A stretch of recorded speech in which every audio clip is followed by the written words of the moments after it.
Assalamualaikum teman-teman semua. Jadi sebelum kita masuk ke membuat akun Facebook, di sini saya mau menjelaskan ke teman-teman semua ya.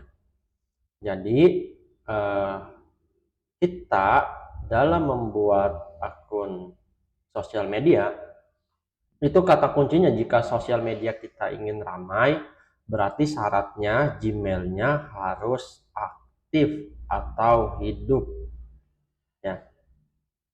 Bagaimana caranya biar Gmail kita dianggap aktif? Apakah ketika kita baru bikin Gmail, itu email kita dianggap aktif? Belum, ya. Jadi email itu dianggap aktif, ya. Email aktif itu adalah email yang sering mendapatkan notifikasi di email, di inbox-nya ya, di inbox emailnya, ya.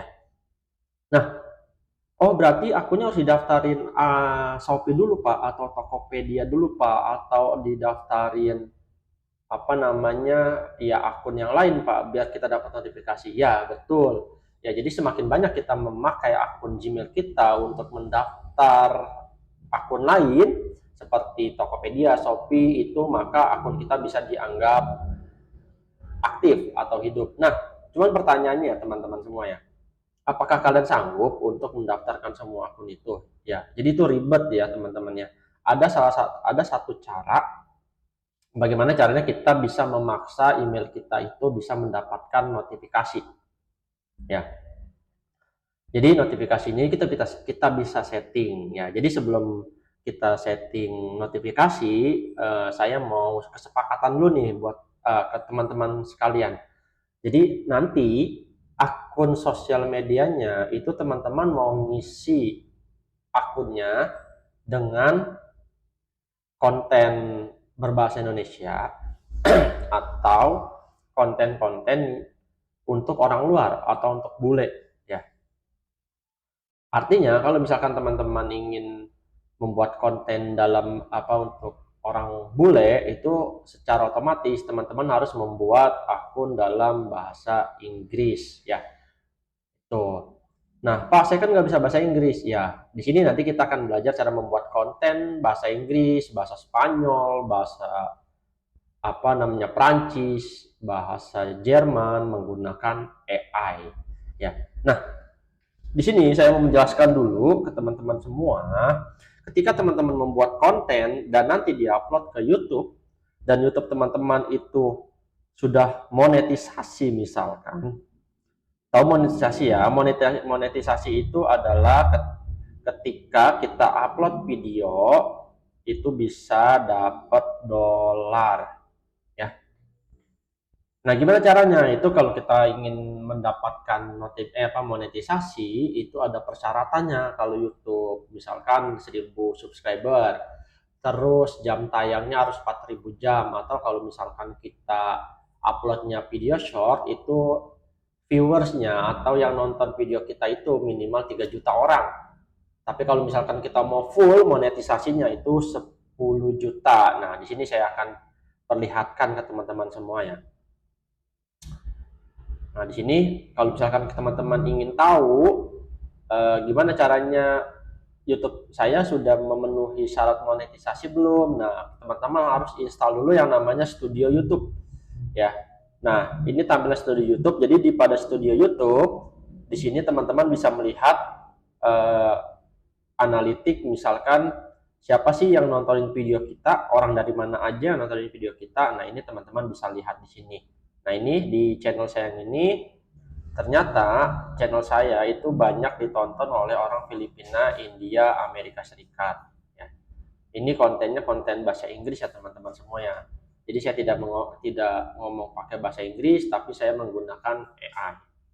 Nah, teman-teman, ketika teman-teman ingin melihat eh, apa namanya, apakah channel kita sudah memenuhi syarat monetisasi, ini di sini nih di pojok pojok kanan bawah itu ada gambar dolar, tulisannya penghasilan. Nah, di sini teman-teman bisa melihat persyaratan yang harus teman-teman penuhi. Nih, seperti 500 subscriber, tapi ini cuman langganan sama super thanks. Tapi kalau misalkan teman-teman ingin iklan, ingin dapat dolar dari video teman-teman. Nah, berarti yang ini, yang 1000 subscriber, 4000 jam tayang, atau 10 juta tontonan short publik ya, gitu. Nah, balik lagi di sini.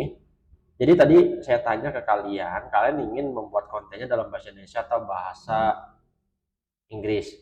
Ya, jadi di sini ada saya klasifikasikan penonton sosial media itu baik YouTube, Instagram, Facebook itu menjadi 3 ya. Yang pertama adalah lokal atau bahasa Indonesia. Yang kedua adalah bule potan. Yang ketiga adalah bule beneran. Nah, nomor 1 ini lokal dan bule potan. Ini kalau lokal tentu saja kita bahasa Indonesia. Kalau bule potan, nah ini orang-orang yang nontonnya biasanya dari India, dari Vietnam, dari Cina, dari Korea, dari Jepang, ya, terus Thailand, Arab, terus lagi Pakistan, Afrika, dan lain-lain. Nah, kalau yang bule beneran itu contohnya ini teman-teman. Amerika, Inggris, Kanada, Swiss, Australia, Prancis, ya, Italia, dan lain-lain. Nah, gimana caranya nanti kita bisa mendapatkan penonton-penonton orang Amerika, Inggris, Kanada, Swiss, dan yang tipe ketiga ini yang bule beneran? Nanti kita akan belajar caranya. Nah, di sini saya ingin menekankan ke teman-teman semua bahwa jika teman-teman ingin mengincar penonton bule, itu ada hal yang harus teman-teman lakukan. Nah, Pak, kenapa kita Bapak jelaskan seperti ini? Jadi gini ya, dalam YouTube itu kita kan nanti bikinnya short ya, video short ya.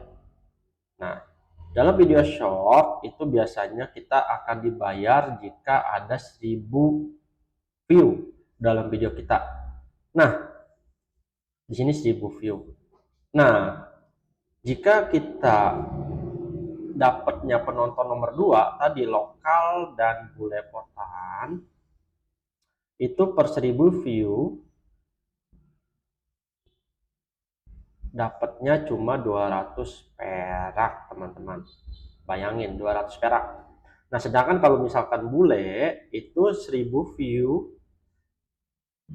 bisa dapat 1500 sampai mungkin ada yang sampai 8000. Coba teman-teman bayangkan. Ya, jadi sama-sama 1000 orang yang nonton, tapi pendapatannya sangat jauh berbeda. Makanya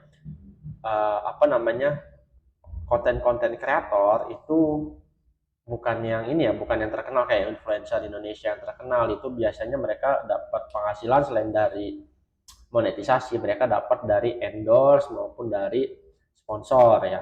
Tapi kalau misalkan kayak kita nih yang baru mau garap, ya kita bukan influencer, kita bukan artis, kita bukan